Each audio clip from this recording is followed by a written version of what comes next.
(3주차의) 마지막 시간입니다. 마지막 시간에는 우리 오늘 배운 내용을 요약하고 정리해 보도록 하겠습니다.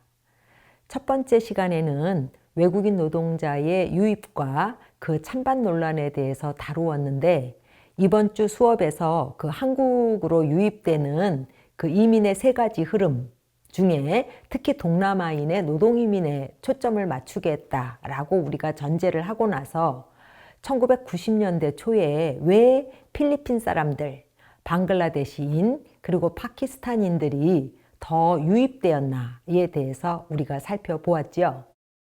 그리고 외국인 노동자 그 유입 논란을 다루었는데요. 그 이유는 외국인 노동자를 우리가 이제 고용하게 되면 국내 노동시장에 미치는 영향으로 대체 가설이라는 게 있고 보완 가설이라는 두 가지 가설이 있기 때문이었어요. 그래서 많은 나라에서 내국인 노동자의 보호를 위해서, 즉 내국인 노동자가 대체되지 않도록 하기 위해서 많은 나라에서 이제 그 외국인 노동자 들어오면 유입 논란이 있다라는 현상을 우리가 살펴보았습니다. 한국도 예외는 아니어서 90년대 초에 외국인 근로자 유입에 대한 논란이 뜨거웠지요. 나아가서 동남아 국가하고 비교할 때 동아시아 유입 국가에서의 외국인 노동자 그 유입 정책을 비교해 보았습니다. 특히 동남아 국가에서는 개방 정책을 쓸 수밖에 없는 그런 지리적 또는 다인종 어떤 사회라는 말씀을 드렸었죠. 그런데 동남아 국가에 개방적인 정책을 쓰는 국가의 예로 우리는 싱가포르를 주목해서 조금 더 살펴보았고요. 동북아 국가의 소극적인 폐쇄 정책을 사용하는 국가의 예로는 일본의 사례를 조금 더 살펴보았습니다. 결국 대만하고 이제 한국이 1990년대 초에 어떤 정책을 써야 되느냐 정해야 하는 그 순간이 왔는데, 대만은 싱가포르 정책을 따랐고요. 우리 한국은 일본의 정책을 벤치마킹 했음도 살펴보았습니다. 두 번째 시간에는 한국 정부는 1993년 11월쯤 외국인 산업연수생제를 결국 선택했다라는 팩트를 기반으로 이 제도의 특성, 그리고 문제점, 부작용 등을 살펴보았지요. 특히 문제점으로 산업연수생 제도는 미등록 외국인의 온상이 결국은 돼버렸어요. 그 다음에 우리가 원래 외국인을 데려오겠다라는 이유가 사람을 구할 수 없다라는 인력난 때문이었는데, 인력난에 치중하기보다는 저임금에 너무 치중하지 않았느냐 하는 문제도 드러냈고요. 그러다 보니까 인권 침해의 문제가 굉장히 심각했지요. 그리고 당시 중기업의 송출 비리 문제로 정책이 완전히 실패였다라고 평가했습니다.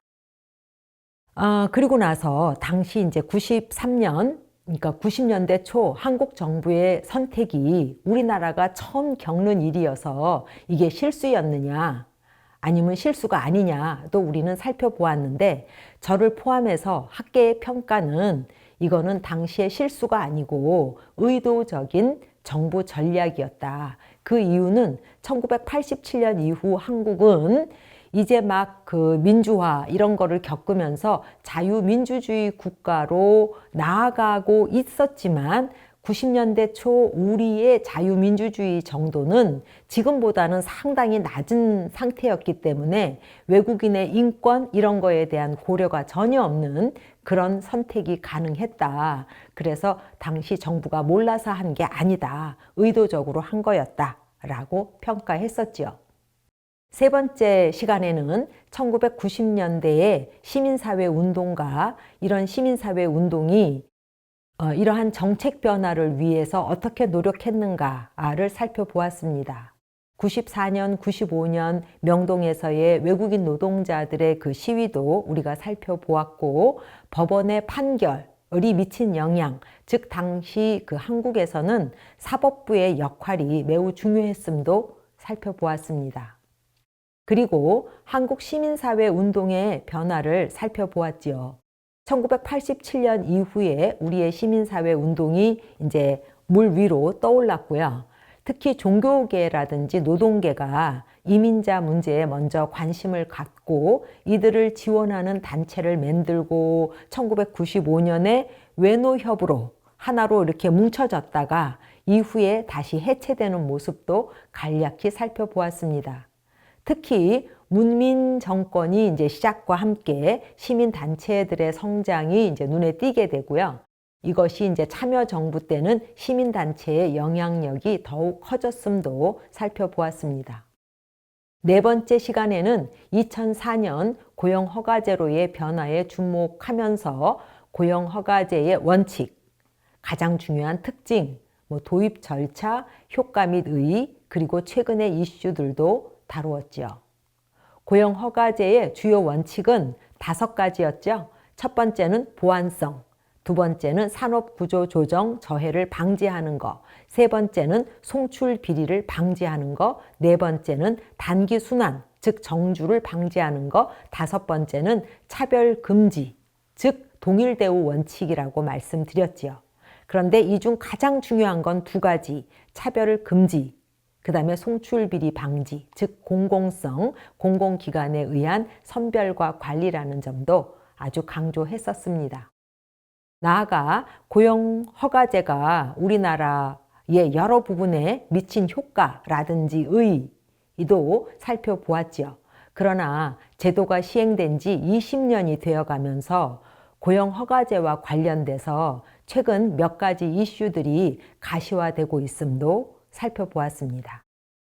이미 느끼셨겠지만 이 수업은 시기순으로 1980년대부터 차근차근 지금 오고 있어요. 그래서 2022년 현재까지를 다룰 예정이므로 마지막 수업에서는 지금 현재 우리나라에서 일어나고 있는 제도 혁신 노력을 다룰 것이기 때문에 그 마지막 수업에서 고허제와 관련된 최근의 혁신 노력들에 대해서 우리가 다시 이야기할 수 있을 것입니다. 5번째 시간에는 각 나라에서 이민정책이 어떻게 만들어지고 또 만들어진 이민정책이 어떻게 변화하느냐를 설명하는 이론 틀에 대해서 학습했습니다. 이러한 이민정책의 변화를 설명하는 이론 틀은 커다랗게 2가지가 있다고 말씀드렸죠. 하나는 정치-경제학이고요. 나머지 하나는 신제도주의예요. 그래서 정치-경제학의 대표 학자로서 미국의 프리만이라는 학자의 그 주장을 살펴봤고요. 신제도주의를 대표하는 학자로서는 미국의 홀리필드라는 학자와 영국의 여성학자 보스웰의 주장도 우리는 살펴보았습니다. 그리고 유입국의 어떤 특징에 따라 어떤 이론이 더 잘 적용되는지도 살펴보았습니다.